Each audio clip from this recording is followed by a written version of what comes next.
Dia selalu mengingatkan bahwa pendidikan, pendidikan, dan pendidikan. Bahkan filosofi dalam rumah ayah saya bilang boleh lapar hari ini tapi tidak boleh berhenti belajar. Apa harapan Anda Indonesia di 2045 mendatang? Pertama adalah Indonesia menjadi seperti visi Presiden Joko Widodo, satu dari 5 negara terkuat di dunia. Bersama-sama dengan Amerika, Jepang, India, Cina. Ya. Nah, yang kedua, saya berharap inovator-inovator terkemuka di dunia itu muncul dari Indonesia. Tapi tentu berbasis lokal konteks. So, siapapun yang hari ini mendengar dan merasa kalian kurang di satu skill, dan kalian ingin mengembangkan skill tersebut, asah dan latih terus. Jangan menyerah, pasti nanti bisa.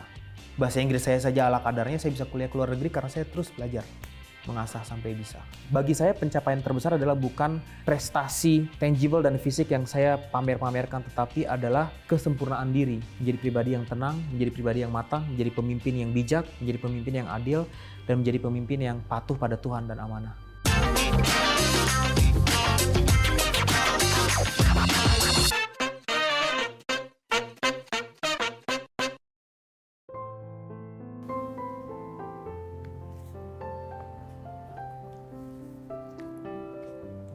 Salam sehat, semangat. Anak muda adalah motor penggerak kemajuan bangsa. Di pundaknya nasib bangsa ini diletakkan. Bung Karno pernah meneriakkan pesan, beri aku 10 pemuda, niscaya akan kuguncang dunia. Kini perlahan tapi pasti, anak-anak muda dari berbagai daerah di Indonesia mulai menunjukkan kiprah mereka. Tidak saja berskala nasional, tetapi juga internasional. Pun demikian dengan anak-anak muda dari tanah Papua, dan satu di antara mereka sudah bersama saya. Masih muda, tapi pencapaiannya luar biasa. Usianya baru 33 tahun. 2009, dia mendirikan Yayasan Kitong Bisa, sebuah yayasan yang memberikan perhatian penuh pada pendidikan untuk anak-anak di Papua, khususnya anak-anak yang kurang mampu. Selain itu, dia adalah duta SDGs, Sustainable Development Goals, periode 2019-2021, sekarang dilanjutkan ya, 2021 sampai 2024. Dia juga koordinator utama Papua Muda Inspiratif. Dan yang paling istimewa, dia staf khusus Presiden Joko Widodo. Gracia Yosafat Jobel Mambrasar. Kita mengenalnya sebagai Billy Mambrasar. Terima kasih, Kakak Billy. Terima kasih sudah diundang ke studio. Terima kasih, respect. Yeah. Oke, Kakak Billy. Yang menarik dari perjalanan Anda adalah kegigihan Anda dalam menempuh pendidikan. Saya membayangkan seorang remaja dari Serui ya, di Kabupaten Yapen. Lulus SMA, SMA-nya di Jayapura, lalu merantau ke Tanah Jawa, berkuliah di Institut Teknologi Bandung. Kemudian mendapatkan beasiswa di Australian National University. Mendapatkan beasiswa lagi di Oxford University. Dan yang istimewa, menjadi anak Papua pertama yang tembus di Harvard. Bukan main. Sebuah universitas yang sangat bergengsi. Universitas yang melahirkan presiden-presiden Amerika. Obama berlahir dari sana ya. George Bush, Franklin Delano Roosevelt, dan John F. Kennedy, dan yang lain-lain. Bagaimana cara Anda bisa mendapatkan itu semua?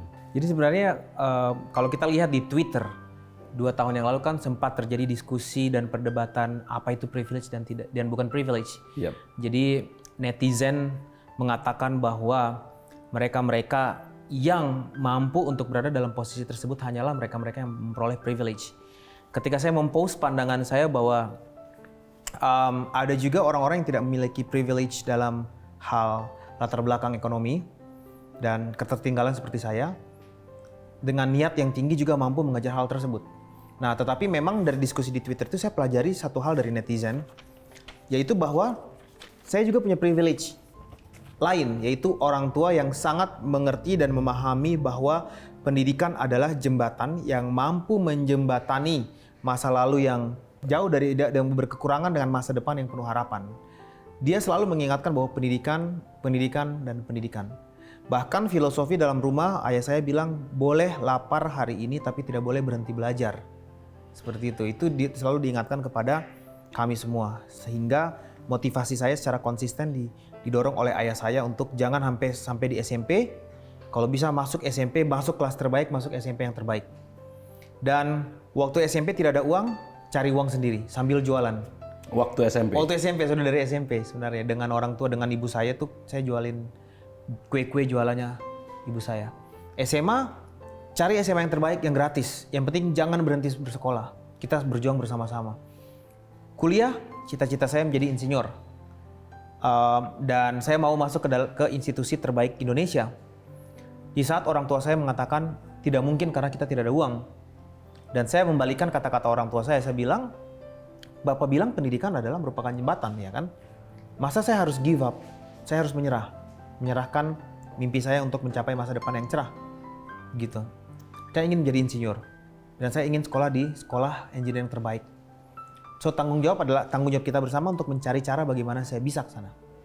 Jadi bersama-sama dengan ayah saya itu kami melakukan fundraising. Fundraising? Iya, di kampung? Di kampung, dan lebih kalau bahasa kerennya tuh fundraising, tapi kalau bahasa sehari-harinya tuh keliling minta-minta uang. Jadi literally minta-minta uang, ayah saya dengan noken. Oke, tas Papua, dan dia keliling minta-minta uang. Ditanya untuk apa? Untuk anak saya kuliah ke Bandung.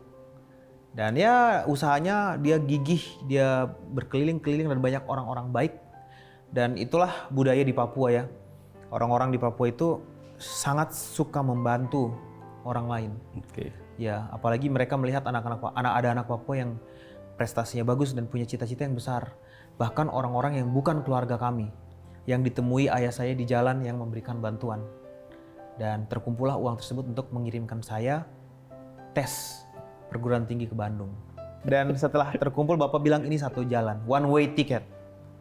Jadi tidak ada uang kembali, cari sendiri ya. Artinya kalau gagal ya sudah, kau tinggal saja di situ. Tinggal saja di situ, bertahan. Lalu bagaimana cara Anda bertahan? Insting survive saya itu ditumbuhkan oleh ibu saya. Jadi ibu saya misalnya jualan SMP, jualan kue, itu merupakan insting untuk survive. Kalau tidak pulang, tidak ada uang, tidak terjual, ya cari jalan bagaimana caranya. Dan akhirnya insting survive saya itu membuat saya punya 1001 ide untuk bertahan selama saya di Bandung. Melakukan berbagai macam kerjaan dan berbagai macam hal untuk menyokong saya secara finansial, gitu. Oke, salah satunya dengan cara bagaimana? Berjualan kue juga. Jualan kue saya beriringan dengan karir akademis. Dan juga bernyanyi, ngamen, kemudian nyanyi di kafe, nyanyi di wedding singer, ya. Oke. Nyanyi di acara pernikahan. Layak sih, karena saya melihat di kanal YouTube Anda tuh suara Anda memang keren, luar biasa. Jadi akhirnya bisa menembus pendidikan S1, di ITB ya. Dan itu momen saya lulus itu momen yang luar biasa, membanggakan karena saya adalah anak pertama di keluarga kami yang menempuh sarjana. Ya, kemudian apalagi dari ITB gitu, dan dari kampung ya istilahnya, jadi bisa mengangkat orang tua punya kebanggaan. Nah, saya juga mencatat saat semester awal di ITB itu Anda mendapatkan IP yang sangat rendah sih sebenarnya ya, 1,5 nih, boleh saya sebutkan ya? Iya. Bagaimana Anda bangkit dari kondisi tersebut? Karena berikutnya kan Anda diterima mendapatkan beasiswa di Australian National University tuh. Betul. Jadi cerita saya ini sedang saya ulang-ulang karena setiap kali saya bertemu dengan anak-anak Indonesia dari Sabang sampai Merauke, dari Aceh sampai Papua, mereka selalu bilang gini, Kak Billy, saya ingin sekolah setinggi-tingginya seperti kakak, tapi IP saya tuh rendah, Kak. Apalagi saya cuma anak daerah, gitu kan. Dan saya mencoba menjelaskan ke mereka bahwa tes beasiswa itu yang dilihat bukan hanya nilai akademis, tetapi kualitas diri kita secara overall, secara keseluruhan. Nah, pengalaman saya sendiri, IP saya cuma 1,5, tapi saya bisa diterima berkuliah di kampus-kampus top dunia. Ya, sorry. Iya. 1,5 itu Kenapa? Jadi waktu kuliah kan saya harus ngamen, saya harus jualan. Jadi tidak cukup banyak waktu untuk belajar. Karena harus survive Harus ya. survive. Pertama adalah ketidakcukupan waktu untuk belajar, apa ala kadarnya aja waktunya untuk secukupnya belajar SKS sistem kebut semalam. Buat besok ujian saya belajar malamnya. Yang kedua, kualitas pendidikan. Jadi mungkin teman-teman di Jawa sudah terpapar dengan kalkulus, terpapar dengan guru kimia yang oke. Sementara tahun pertama itu kan betul-betul tahun dipapar lagi kita pengetahuan fisika, kimia, matematika. Karena sekolah teknik kan, bahasa Inggris. Dan saya pikir karena saya dari Papua, mungkin saat itu kualitas pendidikannya masih jauh gapnya. Kualitas yang saya terpapar dulu waktu SMA dibandingkan dengan teman-teman yang lain yang di Jawa. Itu membuat saya juga nilainya juga drop. Tapi menurut saya yang ketiga, faktor ketiga dan yang paling besar pengaruhnya dan sampai saat ini mungkin masih dialami oleh pada umumnya anak-anak Indonesia Timur, bukan hanya Papua, tetapi anak-anak dari Maluku, dari NTT mungkin adalah masalah inferiority complex. Inferiority complex. Iya, jadi psikologi itu alasan 1,5 IP-nya. Iya, gitu. iya. Tapi kan jagoan-jagoan biasa kalah duluan ya. Iya. Habis itu enggak sih, IP saya juga 2, lulus. Enggak naik juga sampai 3. Lulus dari ITB pas-pasan IP saya 2, Tapi kemudian bisa menembus universitas ternama di Australia. Ya, Australian National University kan ya. Ya itu puji Tuhan ya, puji Tuhan bisa lulus di ANU, kampus yang tempat sekolahnya orang-orang hebat Indonesia ya. Iya. Khatib Basri, Mari Elka Pangestu, even Wakil Presiden Budiono, ya kan. Saya merasa tadi saya ingin sampaikan ke adik-adik bahwa kalau mau sekolah setinggi-tingginya dapat beasiswa dan sekolah di kampus bagus, jangan berpikir IP tinggi saja itu tidak cukup. Bahkan saya yang IP cuma 2, bisa diterima karena saya punya kualitas lain yang saya asah. Jadi jangan menyalahkan masa lalu, lebih baik sekarang apa yang bisa saya lakukan untuk mengkompensasi masa lalu tersebut. Ini ada satu lagi yang menarik. Saat Anda kuliah di Oxford, ya, itu kan Anda kerap mengikuti berbagai macam seminar dengan membawa bekal kotak makanan. Pertama memang saya senang belajar banyak hal yang di luar daripada apa yang saya pelajari. Misalnya waktu dulu saya S1 teknik pertambangan kan, tapi semua seminar itu saya ikutin. Alasannya itu. Tapi sebenarnya ada alasan yang paling besar. Makanan di Inggris tuh mahal banget. Jadi satu kali makan itu bisa habis 10 pounds. 7-10 pounds. Itu juga nggak kenyang. Itu juga bukan nasi. Ya kan? Jadi 7-10 pounds itu berapa Pak? Ya nggak cukup lah uangnya. Jadi strategi saya adalah mengikuti berbagai seminar dengan Tupperware kosong. Karena orang Inggris itu pasti ada leftover. Ada makanan yang nggak habis. Itu saya bungkusin di Tupperware, saya simpan di kulkas. Buat bekal makan 1 minggu ke depan. Tapi yang bikin saya kesel adalah teman-teman di asrama ikutan makan. Jadi mereka tuh udah nggak mau ikut seminar, udah nggak mau buat Tupperware kosong. Mereka ikut makan makanan saya di kulkas. Tapi jiwa survive-nya tinggi sekali itu. Kreatif. Itu keturunan dari mama saya. Gitu ya. Iya, kreatif selalu ada cara untuk ini, untuk bisa survive.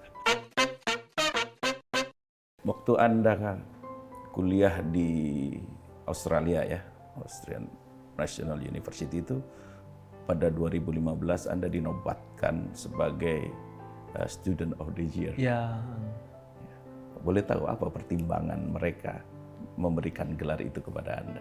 Saya juga kaget ketika saya dikasih kabar kalau saya dinominasikan menjadi Student of the Year. Waktu itu masih nominasi, kemudian ada proses interview. Nah ternyata kalau di sana itu nominasinya itu mereka bukan melihat nilai akademik saja, itu tidak cukup. Mereka melihat seorang individual secara overall. Jadi nilai akademik oke, tapi juga apakah dia menciptakan dampak atau tidak selama dia kuliah. Nah saya ternyata waktu saya kuliah itu seperti biasa sibuk, saya aktif sekali. Jadi saya aktif membantu siswa-siswa aborigin, indigenous students, menjadi coach dan mentor. Salah satu coach dan mentor. Nah, kita menciptakan program indigenous camp untuk membantu anak-anak aborigin supaya mereka bisa bertrans. Jadi ternyata orang asli Australia itu ada 2 mas, aborigin sama Melanesian. Jadi mereka punya Melanesian. Kalau aborigin itu di daratan besarnya, Melanesian itu mereka disebut dengan Torres Islanders. Jadi Torres Islanders itu adalah pulau-pulau di bawahnya Merauke. Di bawahnya Merauke itu kan ada pulau-pulau. Itu orang-orang Torres Islanders itu mereka adalah penduduk pemilik asli tanah Australia. Ketika bangsa Inggris pertama datang kan yang dibasmi duluan kan Torres Islanders ya, yang dilawan ya. Setelah Torres Islanders sudah takluk, baru mereka masuk ke mainland, ke Aborigin punya.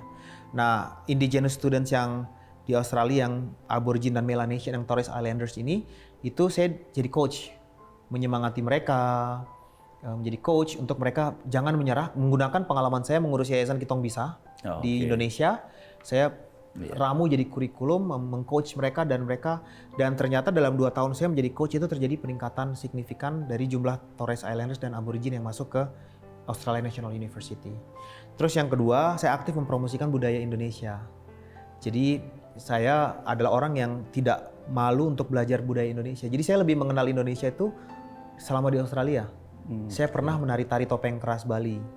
Diajar langsung sama Beli Gede masih di Canberra. Di Australia, dia bilang, mau kamu belajar, mau Beli, ajarin lah. Saya belajar tuh tari topeng keras. Pencak silat Minang, Padang, saya belajar. Terus saya tampilkan di SMA-SMA di sana, saya masih ingat ya, di beberapa SMA. Nah, keaktifan saya untuk melakukan hal-hal tersebut, kemudian menimbulkan dampak. Saya juga menjadi Students Ambassador untuk melarang orang-orang untuk buang sampah sembarangan. Jadi memang sangat environmentally aware. Jangan merusak lingkungan, jangan buang sampah. Dan mereka mengukur itu semua. Mereka bilang itu menciptakan dampak yang baik buat Australia, dan kamu juga menunjukkan identitas dari negara kamu berasal, yaitu Indonesia, dan kamu mencoba untuk membina hubungan Indonesia-Australia, ditambah kamu juga menciptakan dampak positif. Terus nilai akademisnya juga baik. Bagus. Jadi itulah sebenarnya yang membuat saya terpilih menjadi Student of the Year. Pada 2 November 2019, Anda diperkenalkan oleh Presiden Jokowi sebagai salah satu staf khusus milenial. Dan itu luar biasa ketika itu coverage-nya, pemberitaan media saat itu kan. Ada Putra Papua bersama anak-anak muda, 6 anak muda yang lain kan kalau tidak salah. Bisa diceritakan bagaimana prosesnya sampai Anda kemudian dipilih menjadi salah satu staf khususnya Pak Jokowi? Jadi prosesnya sangat panjang. Setelah kembali dari Australia, saya masih kerja di perusahaan minyak. Saya memutuskan untuk mengundurkan diri dari perusahaan minyak tempat saya bekerja untuk fokus di Yayasan Kitong Bisa. Oke. Yayasan Kitong Bisa memprovide education akses kepada anak-anak Papua, karena saya ingin agar anak-anak Papua mengikuti jalan cerita saya untuk bisa sekolah setinggi-tingginya dan kembali ikut membangun daerahnya. Nah, saya fokus betul-betul mengerjakan Yayasan Kitong Bisa, dan ternyata dampaknya itu ada dan nyata, dan memang saya dibimbing oleh bapak saya, ayah. Jadi hands in hands, par in par dengan bapak, kita mengerjakan Yayasan Kitong Bisa, dan mungkin dampak-dampaknya itu mungkin yang berbicara, Pak. Jadi kami mendapatkan penghargaan di PBB pernah diundang, saya juga pernah diundang sebagai Young Southeast Asian Leaders Initiative, semuanya karena aktivitas di Kitong Bisa. Nah, mungkin prestasi-prestasi demikian itu kemudian didengar oleh Presiden Joko Widodo, ditambah dengan waktu itu saya mendorong ide pembangunan Papua untuk anak-anak muda Papua berbasis ekosistem kewirausahaan yang disebut dengan Papua Muda Inspiratif. Ya, gerakan Papua Muda Inspiratif ini diluncurkan oleh Presiden di Jembatan Merah pada tanggal 28 Oktober 2019. Jembatan Holtecam ya? Holtecam. Di situ saya diberikan kesempatan untuk melakukan presentasi ke Presiden tentang visi misi saya terkait pendidikan untuk anak-anak Papua dan bagaimana anak-anak Papua ini ikut membangun Indonesia dari tanah Papua. Narasinya harus lengkap, gitu. Dan di situ momen berkenalan dengan Presiden, dan sebelumnya juga sudah bertemu dengan Presiden beberapa kali. Akhirnya ternyata dipanggil oleh beliau untuk menjadi staf khusus. Saat Anda dipanggil itu sedang tidak berada di Indonesia? Baru mendarat di Inggris. Baru sampai di Inggris ya? Iya. Baru mendarat di Inggris, kan lagi kuliah di Oxford kan. Jadi lagi mau pergi bimbingan skripsi, tesis, baru mendarat pas HP menyala, sudah ada 11 miss call. Miss call. Iya, masuk kan. Masih ingat nggak siapa yang menelpon ketika itu? Ada banyak, ada sespringnya Bapak, ada Pak Pratik, ada Beli Ari, ya kan. Jadi ada berapa nomor telepon yang masuk. Lalu kemudian sudah ada Pak Dubes juga, Rizal Zukma, Oke. di bandara, kayak nanti kita cari pesawat untuk kamu terbang kembali ke Indonesia. Saya bilang, ada apa? Ya adalah penunjukan dan mau diperkenalkan gitu. Saya kaget lah. Dan akhirnya dibantu kedutaan besar saya dicarikan tiket malam itu juga, langsung kembali. Sore hari ini saya ingin mengenalkan staf khusus Presiden. Di sini segera kita lihat anak muda semuanya. Gracia Billy Mambrasar, umur 31, ini putra tanah Papua. Saya sendiri sudah 9 tahun fokus di daerah-daerah di Indonesia Timur untuk melatih anak-anak muda di daerah terluar untuk menjadi entrepreneurs, dan saya akan membawa pengalaman saya itu untuk membantu Pak Presiden dan pemerintah Indonesia untuk menjangkau daerah-daerah terluar secara digital, secara teknologi, dan mengurangi digital divide. Jadi itu suasana berbeda yang akan kami bawa. Termasuk kampung halaman sendiri ya? Pasti, kampung halaman sendiri. Jadi saya berkomitmen kepada Pak Presiden bahwa Pak, mari kita membangun Indonesia dari Papua. Jadi selama ini kan membangun Papua dari Indonesia, ini terbalik, membangun Indonesia dari Papua. Itu narasi yang akan kita usung. Sekarang tugas Anda sebagai staf khusus Pak Jokowi ini apa? Jadi tugas staf khusus adalah memberikan masukan terkait rekomendasi kebijakan kepada Presiden.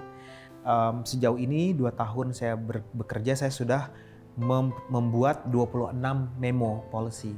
26 memo ya? Memo policy kepada Presiden terkait approach apa yang harus kita lakukan dalam pembidangan saya. Iya. Pembidangan saya adalah pendidikan, kewirausahaan, inovasi, dan pembangunan Papua.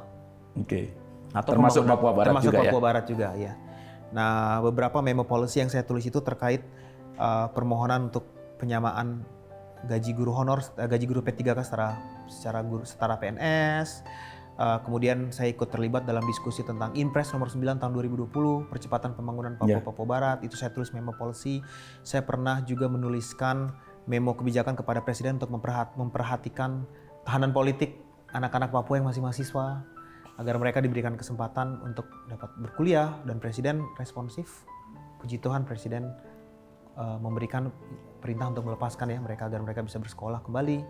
Kemudian saya juga saat ini membantu Papua Youth Creative Hub, Papua Muda Inspiratif, untuk dapat dibangun, Papua Youth Creative Hub untuk dibangun untuk menginkubasi talenta-talenta UMKM, anak-anak muda Papua, dan bisnis startup juga biar setara dengan anak-anak lain di Jawa. Jadi saya akan terus memproduksi memo policy lagi. Ini saya baru kembali dari Sulawesi Utara, saya akan menulis lagi satu memo policy lagi untuk saya sampaikan kepada Bapak terkait nasib para nelayan yang ada di daerah-daerah terluar Indonesia. Dari memo-memo yang Anda sampaikan tadi itu, semuanya dilaksanakan? Semuanya ditindaklanjuti. Ditindaklanjuti beliau, ya. Sebegitu mendengarnya Presiden Joko Widodo. Jadi Presiden Joko Widodo orang yang sangat responsif, terukur, dan juga menindaklanjuti dengan cepat tapi juga praktikal, pragmatis. Ada target nggak yang diberikan Pak Jokowi? Tahun ini Papua Youth Creative Hub harus diresmikan. Tahun ini? Tahun ini. Kalau tidak salah 2021 yang lalu sudah peletakan batu. Sudah peletakan batu pertama oleh Pak Presiden. Masa depan Indonesia, masa depan tanah Papua ada di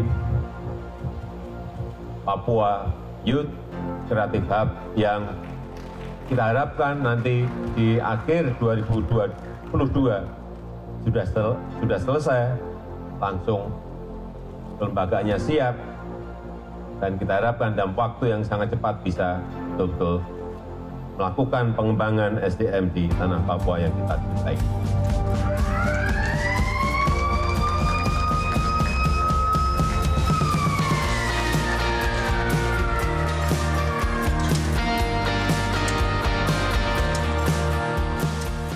Progresnya sekarang? 20% dari PUPR menyampaikan sudah 20% program pembangunan, dikejar agar Oktober atau Desember sudah diresmikan operasinya oleh Bapak Presiden. Jadi itu semacam Silicon Valley-nya Papua. Silicon Valley-nya Papua. Supaya ada Nadiem Makarim dari Papua, Betul. ada Ahmad Zaki dari Papua, ya kan, ada Belva Devara dari Papua. Terus kemudian Anda juga sekarang sedang menggaungkan gerakan 1 juta ya petani milenial, 100.000 petani milenial kalau tidak salah. Nah, bagaimana pelaksanaannya? Jadi saat saya berdiskusi dengan Pak Presiden, saya bilang ke Pak Presiden, salah satu sektor yang menyerap tenaga kerja paling banyak itu adalah pertanian. Betul. Khususnya pada era COVID-19 itu terjadi layoff besar-besaran. Anak-anak muda, mereka dipecat karena tidak ada posisi atau karena ekonomi sedang turun. Mereka harus kembali ke kampung karena tidak mungkin survive di kota-kota besar. Ketika mereka kampung, yang mereka bisa kerjakan langsung adalah tentunya bertani. Mereka menanam, ya kan, mereka bercocok tanam, tapi mereka tidak memiliki skill. Iya. Seperti itu. Nah, disitulah muncul pemikiran untuk saya beraudiensi. Saya bilang ke Pak Presiden, apa idemu? Saya bilang menurut saya kita harus meng-scale up skill daripada para petani, anak muda Indonesia. Dan atas instruksi Presiden, saya melakukan audiensi dengan Menteri Pertanian. Dalam diskusi dengan Menteri Pertanian muncullah target untuk menginkubasi petani muda Indonesia. Dan saya diberikan target 100.000, mengkultivasi 100.000 di provinsi-provinsi terluar. 100.000 untuk provinsi terluar, termasuk Papua Barat, Aceh. Iya. Oke. Dan puji Tuhan untuk Papua Barat kita sudah melakukan launching di lebih dari 10 kabupaten. Ya. Kemudian saat ini angka anggotanya sudah mencapai 8.000 hanya dalam waktu beberapa bulan terakhir ini.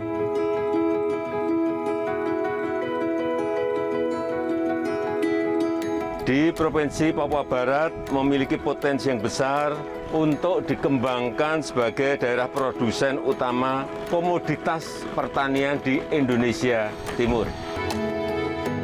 Karena itu tadi saya sudah meminta kepada Menteri Pertanian, kepada Gubernur Papua Barat untuk meningkatkan lagi produktivitas pertanian yang ada di Kabupaten Sorong dan juga di seluruh kabupaten yang ada di Provinsi Papua Barat. Saat awal-awal Anda mendapat kepercayaan sebagai staf khusus Presiden Jokowi, itu kan ya banyak tekanan dari publik kan, karena banyak kontroversi juga yang Anda munculkan. Dan menurut saya itu tekanannya sangat berat. Apakah Anda merasakan hal yang sama ketika itu?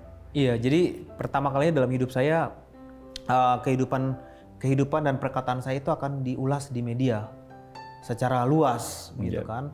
Dulu saya berpikir kata-kata saya, tweet saya gitu kan. Ternyata enggak, tweet saya bisa di-retweet sampai 150.000 likes ya kan, sampai berapa ratus retweet. Dan ternyata tidak semua sepaham atau sepakat dan ada juga yang menyerang. Seperti itu. Dan dari situ saya belajar bahwa saat ini apapun yang saya kerjakan, apapun saya harus lakukan itu hati-hati karena akan menjadi public discrepancies. Iya, jadi akan menjadi diskusi publik, public discourse. So saya memutuskan untuk berhati-hati dan memikirkan hal-hal apapun sebelum saya post di media sosial. Gitu. Iya. Jadi itu hikmah yang Anda petik. Ditambah dengan sudah terbiasa saat ini kalau mau dibahas atau diserang juga ya sudahlah ya.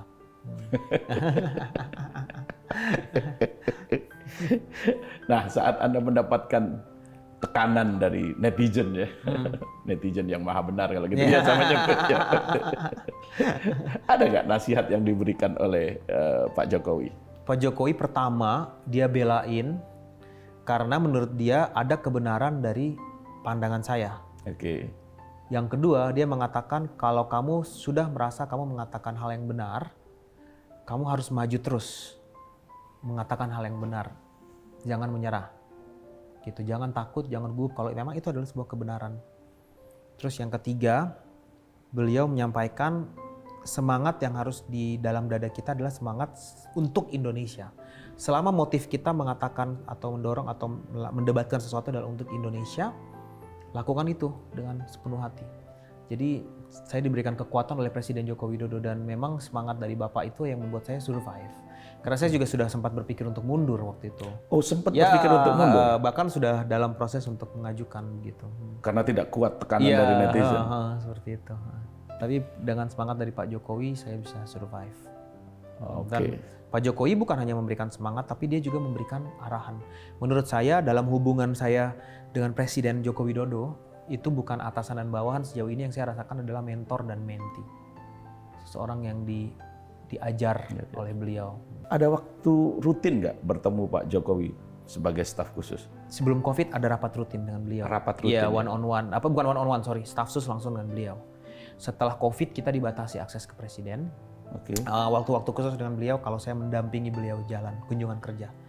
Tentunya intimate discussion, jadi diskusi yang intens di pesawat, ya, ataupun pada saat makan siang saat kunjungan kerja itu. Beliau akan kasih Disitulah, arahan-arahan tertentu atau saya akan sampaikan pandangan-pandangan saya. Gitu. Tetapi selebihnya cara saya menyampaikan aspirasi dari masyarakat dan masukan adalah melalui memo policy tadi. Iya. Iya, disampaikan secara tertulis.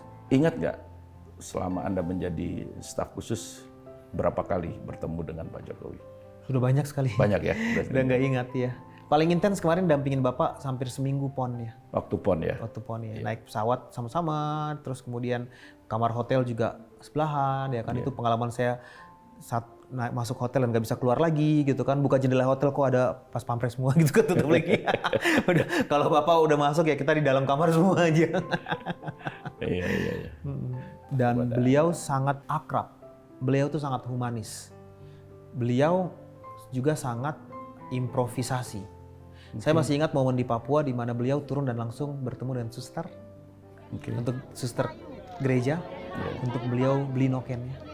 Itu saya ada di belakang beliau, saya ikut lari kejar-kejar juga tuh, berkejar-kejaran kayak gitu. Jadi begitu improvisasinya begitu natural, dan ketika dia memberikan arahan itu langsung pragmatis. Misalnya kayak tolong pastikan agar anak-anak yang terlibat dalam PON itu mereka bisa diberdayakan lagi atau seterusnya. Iya, Pak Jokowi sih perhatiannya luar biasa ke Papua. Sepanjang beliau menjabat itu kalau tidak salah sudah 13 kali beliau ke Papua. Nah, kita bicara agak panjang. Mimpi kita ketika Indonesia merdeka, usianya 100 tahun, 2045. Ya. Ada satu fisikawan terkemuka, Einstein, menyampaikan bahwa imajinasi itu lebih penting daripada pengetahuan. Pengetahuan terbatas, sedangkan imajinasi itu mencakup seluruh dunia. Karena menstimulasi kemajuan dan melahirkan inovasi. Nah, untuk 2045 ini kan dibutuhkan itu kan.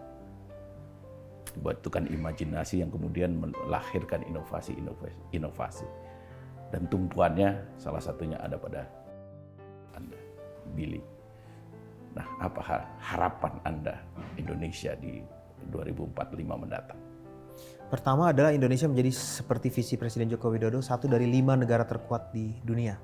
Bersama-sama dengan Amerika, Jepang, India, Cina ya. Indonesia menjadi negara yang terkuat itu yang pertama. Yang kedua, berkaitan dengan imajinasi dan inovasi, maka saya berharap inovator-inovator terkemuka di dunia itu muncul dari Indonesia.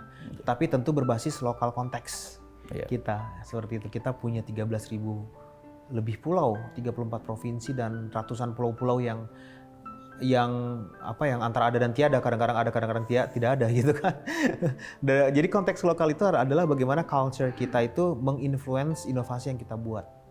Dan saya begitu bangga melihat misalnya ilmuwan-ilmuwan Indonesia terkemuka seperti B.J. Habibie yang berani membuat pesawat terlepas dari kontroversi dan diskursus yang ada, tetapi keberanian beliau mendorong sebuah inovasi yang kemudian dibalut dengan culture kita. Sehingga identitas kita itu tetap, identitas anak Indonesia itu utuh sebagai Indonesia yang berinovasi. Kita bukan bangsa barat, jadi inovasi kita keluar membuat kita ke barat-baratan. Kita juga bukan bangsa Arab, ke Arab-Araban, kita juga bukan bangsa yang lain. Kita adalah Indonesia. Jadi kalau in summary, 2045 Indonesia menjadi Indonesia negara terkuat, anak-anak Indonesia menjadi inovator-inovator dalam identitas Indonesia yang seutuhnya. Ada satu harapan dari salah seorang tokoh bangsa ya, bahwa dalam waktu yang tidak terlalu lama ada anak-anak dari tanah Papua yang menjadi presiden di Indonesia. Bagaimana menurut Billy? Iya, menurut saya sepakat dengan tokoh bangsa tersebut, sebut saja Surya Paloh. Karena video dari Bapak Surya Paloh itu viral, menyebar di Papua. Dan ketika dia menyampaikan keriting dan hitam itu bukan hanya dari Papua loh.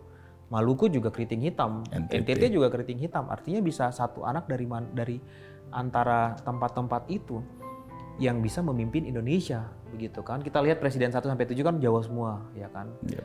Orang Jawa semua, kemudian pengaruh culture Jawa yang begitu kuat, ya kan? Lagunya Denny Caknan aja dinonton ratusan juta orang gitu kan, seperti itu. Jadi saya pikir sudah waktunya shifting untuk menjadi Indonesia yang utuh, termasuk memberikan kesempatan kepada anak-anak lain di luar sana atau bagian lain dari Indonesia di luar sana yang bisa memimpin Indonesia dengan cara pandang yang mungkin akan berbeda. Apakah saya optimis? Saya optimis, tapi tentunya banyak proses yang harus kita lalui saat ini untuk menuju ke sana yang sedang dihadapi oleh presiden, oleh pemerintahan saat ini untuk menyiapkan jalan menuju ke sana. Kalau kita bicara Papua sekarang tentu saja sangat berbeda ya dengan Papua yang dulu. Salah satu tonggak sejarah kalau menurut saya itu berhasil menyelenggarakan PON kemarin di Oktober 2021 lalu. Kita bangga membuka PON ke-20, PON yang pertama kali diselenggarakan di tanah Papua.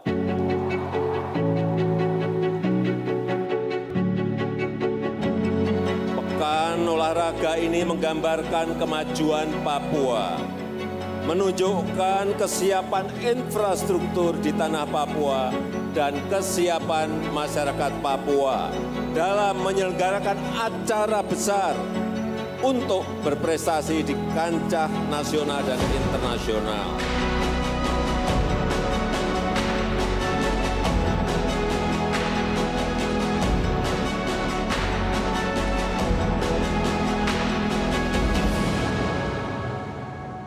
Sebuah multi event tingkat nasional yang dilihat juga secara internasional. Iya.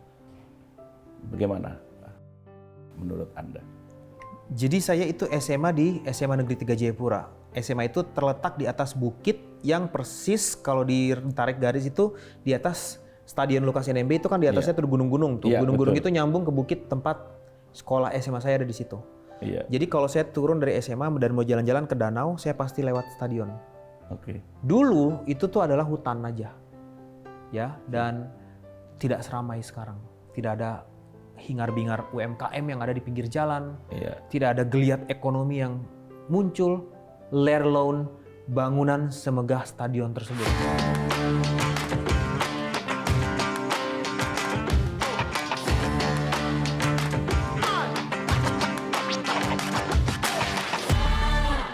So, momen di mana saya duduk di berbelakangan Presiden Joko Widodo, momen di mana saya melihat cahaya 3 dimensi ya menerangi satu kawasan siklop gunung tersebut. Iya. Momen di mana saya masuk bersama dengan rombongan presiden dan melihat pelaku UMKM berderetan berjualan di pinggir jalan dan masyarakat Papua antre untuk masuk ke dalam stadion. Momen di mana band-band hip hop indies Papua bisa tampil di depan presiden yang selama ini orang nikmati musik mereka di TikTok tanpa tahu itu mereka, anak-anak Papua yang bikin produksi musik bisa muncul dan di-recognize oleh presiden. Saya berkata bahwa sudah waktunya Papua ada di level nasional untuk ikut membangun negeri ini. Itu momen refleksi buat saya pada saat PON. Bukan tentang keberhasilan Papua dapat berapa medali, bukan tentang PON terselenggara apa enggak, tapi momen refleksi itu. Gitu.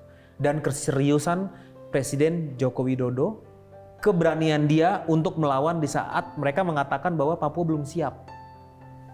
Papua belum siap, dia bilang enggak, tetap di Papua. Gitu. Dan nyatanya berjalan lancar, Jadi, tidak ada hambatan sama sekali. Anda memiliki kanal YouTube dan medsos yang lain ya, termasuk Instagram. Nah, di kanal YouTube itu saya melihat ada satu konten yang sangat menarik ya, Inspirasi Billy. Ya, ada beberapa tips sebenarnya yang Anda sampaikan di Inspirasi Billy itu. Namun sayangnya itu tidak berlanjut. Iya. Iya kan? Terakhir posting itu kalau tidak salah 4 bulan yang lalu. Kenapa tidak dilanjutkan? Karena Pak Presiden suruh kerja. Masa presidennya jalan terus saya malah bikin konten Tapi itu kan di kamar itu jadi staf sus ngonten dong. Jadi karena presidennya turun lapangan, saya pun turun lapangan dengan tim saya. Saya tahun lalu itu 2 tahun kebelakang saya berkeliling ke 22 provinsi di seluruh Indonesia. Tahun lalu saya menghabiskan 6 bulan straight non-stop keliling Papua, ngikutin jalan Trans Papua, ngecek sampai di mana progresnya dan ada hambatan apa, seperti itu. Dan juga menampung aspirasi mama-mama Papua, masuk ke kampung-kampung. Bagaimana mungkin saya punya waktu lagi untuk syuting konten, ya kan? Sayang sekali, saya termasuk enjoy itu menikmati Iya. inspirasi Billy itu.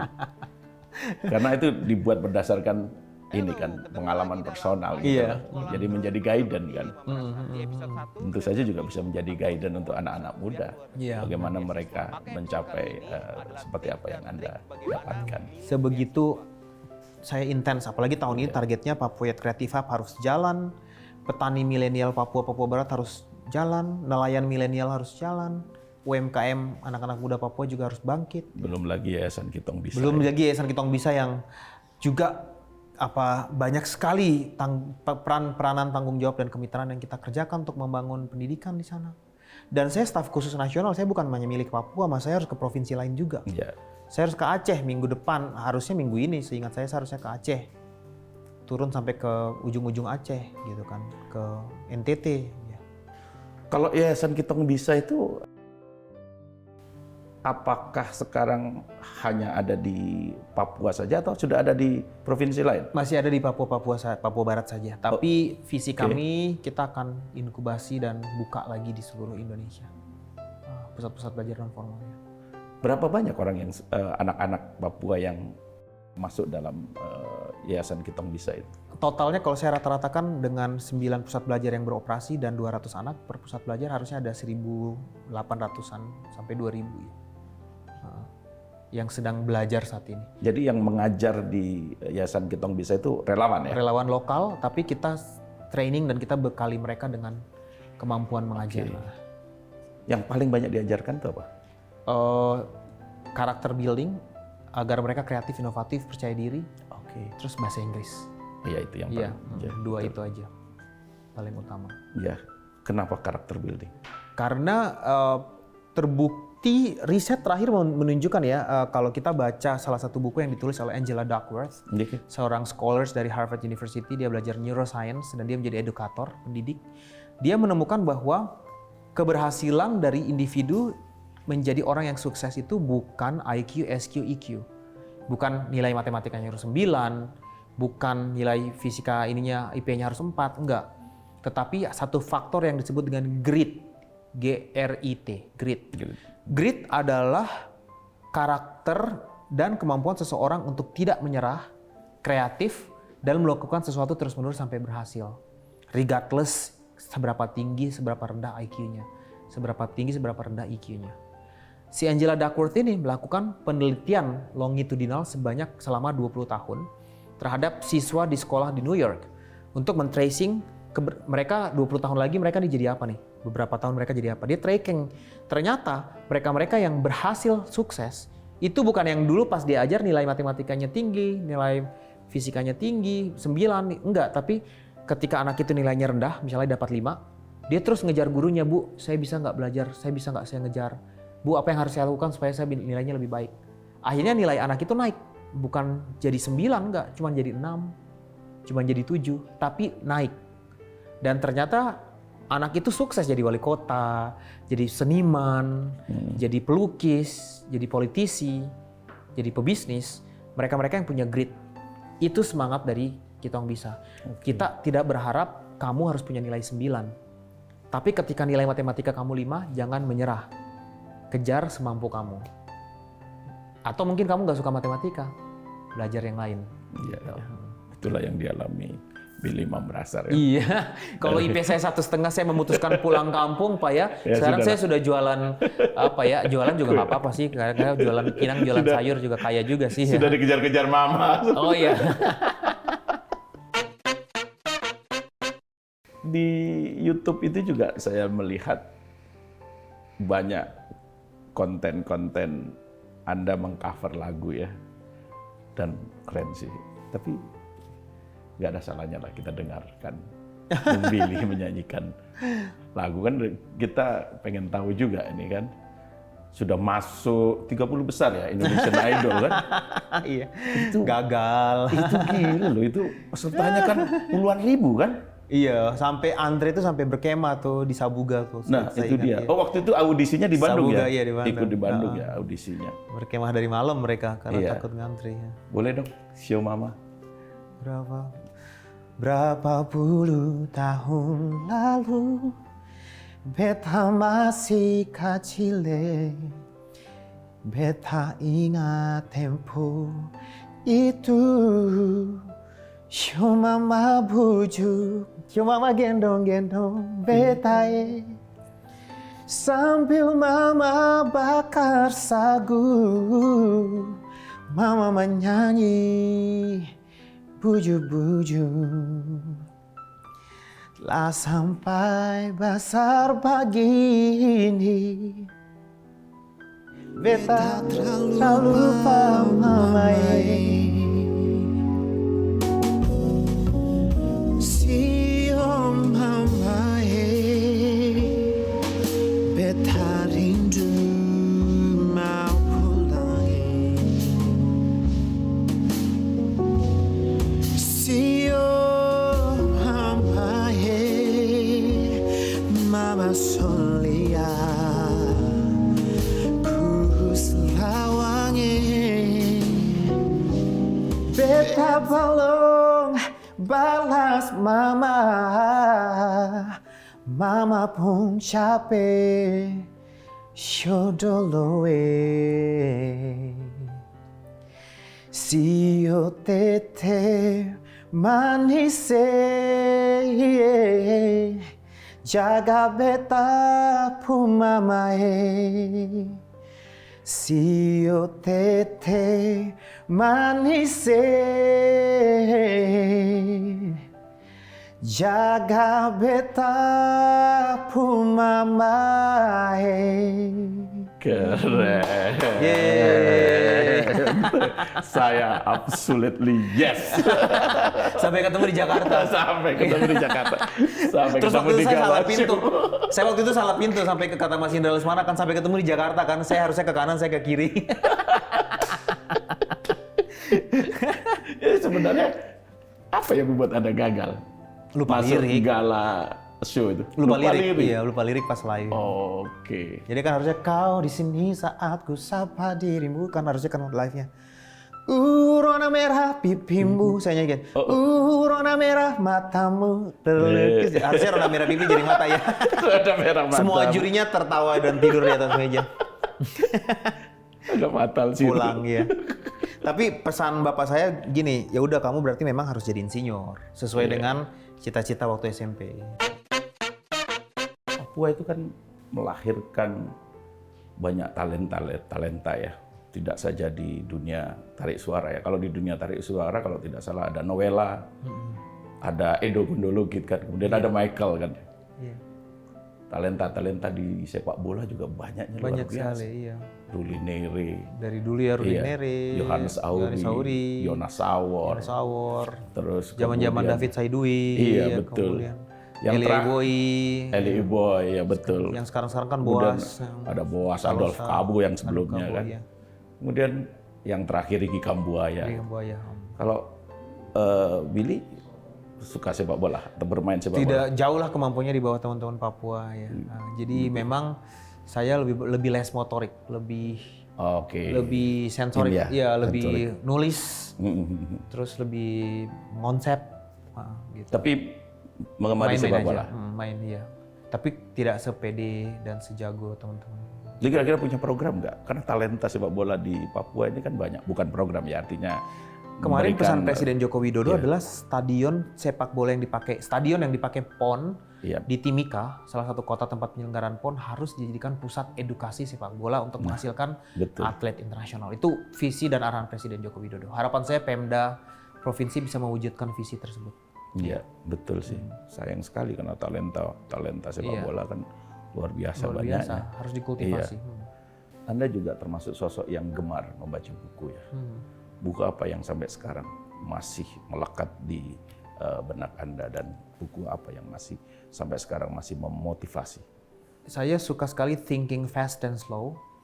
yang ditulis oleh Daniel Kahneman.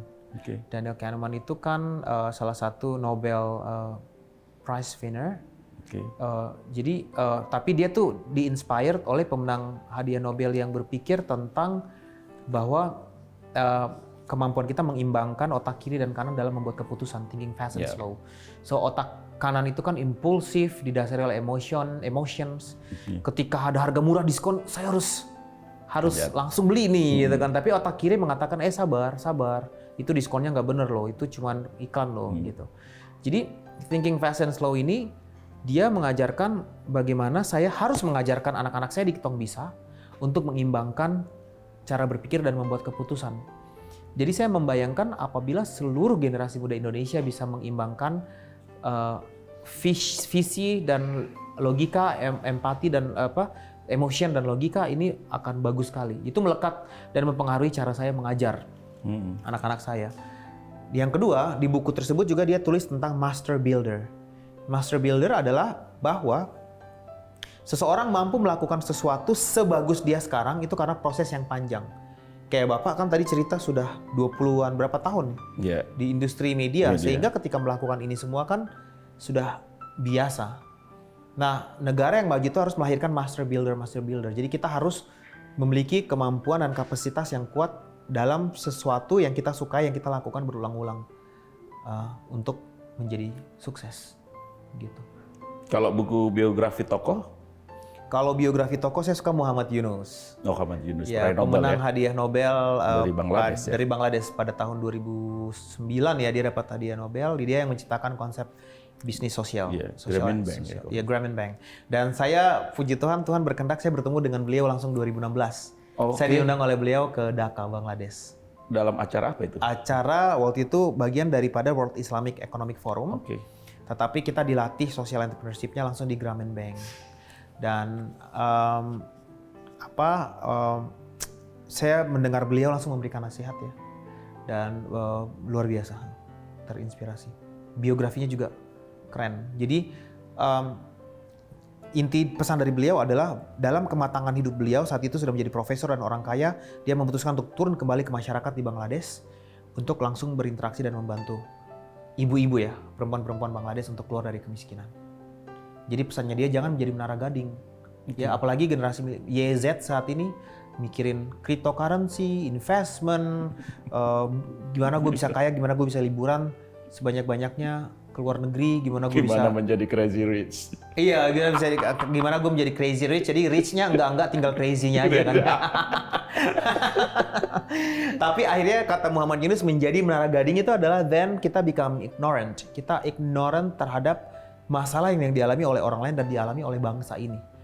Itu akan sulit untuk menghalangi langkah kita menjadi negara maju. Karena keberhasilan Korea Selatan adalah bukan menghasilkan generasi muda kelas menengah yang sukses dan kuat secara ekonomi, tetapi juga tidak ignorant.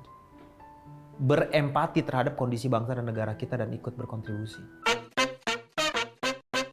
Saya melihat bahwa Billy ini adalah seorang yang good speaker ya. Juga seorang yang good listener. Tadi juga good singer. Nah, apakah itu datang dengan sendirinya atau memang Anda pelajari? Anda kan selalu mendatangkan positive vibes ya, suasana yang positif dalam setiap pertemuan kan. Nah, itu kan tidak mudah untuk mendapatkan itu ya. Tidak mudah untuk mempunyai itu gitu loh. Nah, bagaimana Anda? Saya tidak percaya bahwa kemampuan seseorang itu adalah purely natural talent. Kan ada perdebatan antara nature or nurture. Yeah. Nature artinya muncul secara alami sebagai bakat, nurture artinya kita asah. Yeah. Kalau saya Billy Mambrasar percaya nature sesuatu yang built in within kita itu hanya 10%. 90% itu adalah latihan. Dilatih dan proses belajar. Saya percaya seseorang yang merasa dia tidak punya bakat public speaker, dia bisa menjadi public speaker kalau dia terus melatih dirinya untuk belajar. Menjadi pendengar, itu saya butuh training yang khusus. Karena saya mengalami fenomena psikologi high energy, ADHD tapi bukan ADHD, hanya hyperactive disorder.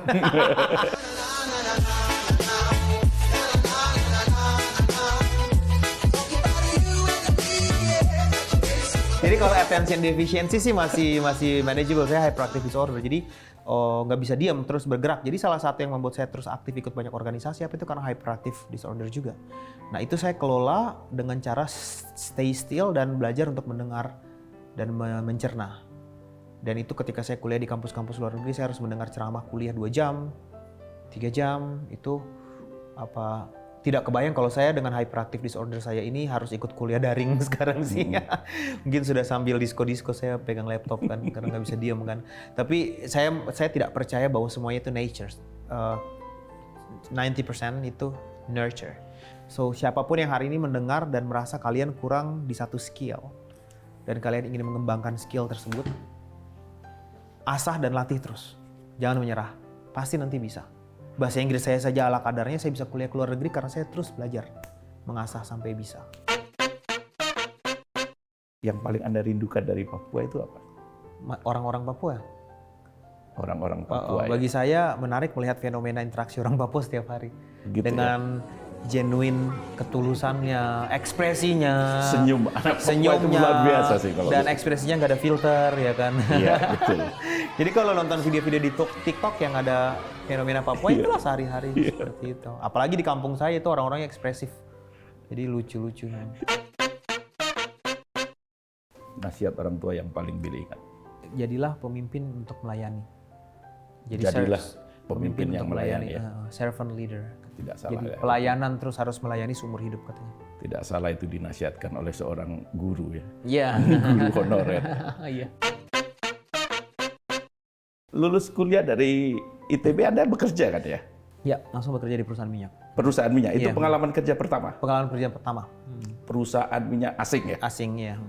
Wah itu gajinya luar biasa dong ya? Ya, lumayan besar. Masih ingat nggak gaji pertama Anda pergunakan untuk apa? Kasih semua ke orang tua. Saya kira Dikasih semua? Iya, Wah kaget-kaget dong itu orang tua? kaget ya. Mereka kaget, karena mereka tidak pernah memegang uang sebanyak itu. Iya. Terus kemudian di tengah Anda sedang bekerja di perusahaan minyak, tiba-tiba Anda keluar kan? Iya, di puncak karir saya Di keluar. puncak karir ya? Dengan gaji yang sudah besar sekali. Itu saya resign karena ya saya harus fokus di Yayasan Kitong Bisa sih. Gitu, terus bagaimana orang tua? Ya orang tua stres dan shock karena mereka berpikir nih Yayasan Kitong Bisa uangnya dari mana nanti. Lah iya itu dia. Ya tapi puji Tuhan bisa survive sampai sekarang. Nah, bahkan tetap bisa memberikan uang kepada orang tua. Nah sekarang kan kondisinya sudah berubah ya. Anda sudah menjadi staf khusus presiden dan sudah mapan lah gitu. Orang tua di Serui apakah masih melakukan hal yang sama? Masih mengajar sama berjualan. Masih mengajar dan berjualan. Bapak kan usianya sudah cukup 75, iya. Masih 75 ngajar. tahun? Masih ngajar, iya. Dia suka ngajar dan suka belajar sampai Itu sekarang. yang memperpanjang umur. Iya. Kalau ibu masih juga jualan kue? Masih jualan. Dia bikin warung di depan rumah, dia masih bikin kue. Padahal secara ekonomi sudah tidak ada masalah Sudah dong tidak ada mestinya. masalah. Sekarang Billy kan di Jakarta lebih banyak ya. Tidak mengajak mama papa di... Nggak mau. Mereka mau hidup mereka di nggak sana mau ya? aja. Mereka mau di kampung, udah rasa nyaman di sana. Apa tips sukses seorang Billy Mamberasar? Tips sukses dari saya adalah tahu bahwa tujuan kita adalah untuk melayani dan menciptakan dampak positif buat orang lain. Fokus ke situ.